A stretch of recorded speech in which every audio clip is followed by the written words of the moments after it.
This is a question I get more often than any other question. How do I stop my dog from jumping?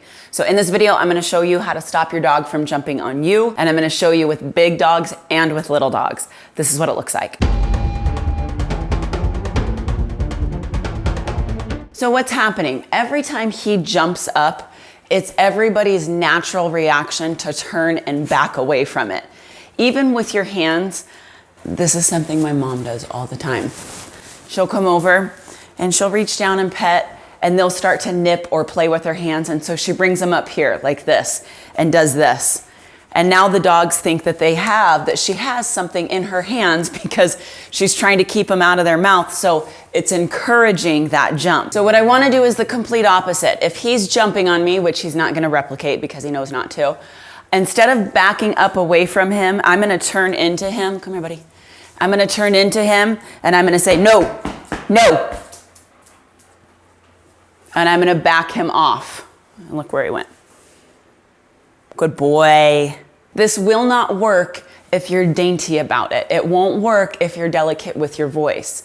The reason that dogs will back off is because you use your body pressure to push them away, but you also got to use your vocal. Doesn't mean you're yelling or mad or angry. It just means I'm saying with authority, no, back up.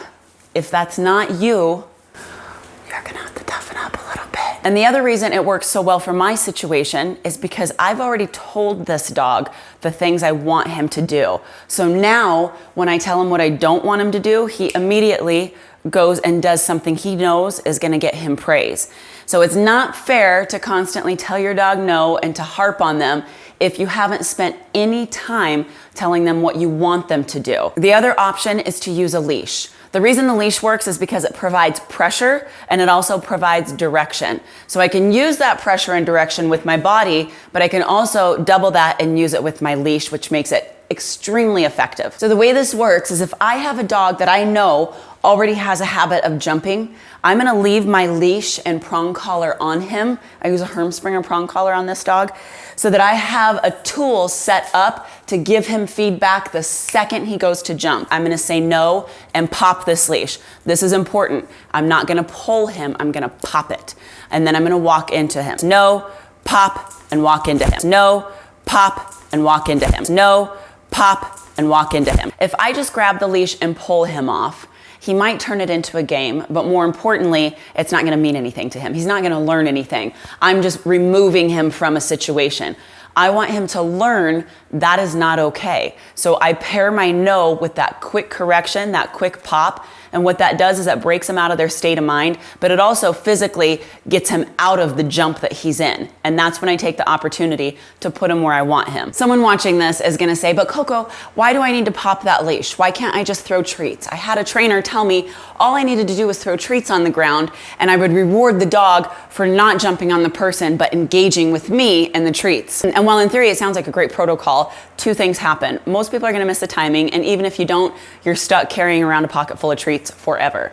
But for the timing, what happens is the dog goes to jump, or it fully jumps, and the owner takes the food and then drops it on the floor to distract the dog, to get the dog's attention off the jump.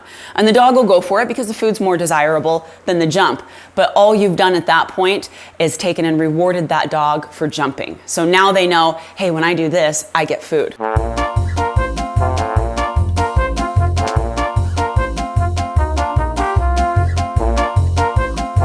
This is gonna be the same exact setup for little dogs. You're still gonna use body pressure and you can still use a leash and collar. No, no, no. Good. Good girl. No, no. Good girl. Good girl. No.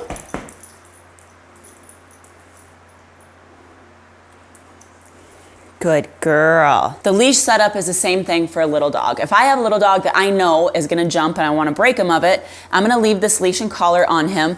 When he goes to jump on me, I'm just simply gonna grab it, I'm gonna say no, and I'm gonna pop him off. No. No. No. If you're in Arizona and you need help, I offer one-on-one appointments. If you're not, I offer Zoom appointments. The link to that is in the description. If this video was helpful for you, please like it, subscribe to this channel, hit that notification bell. Lastly, if you want a better dog, you gotta put in the work. I'll see you guys in the next video.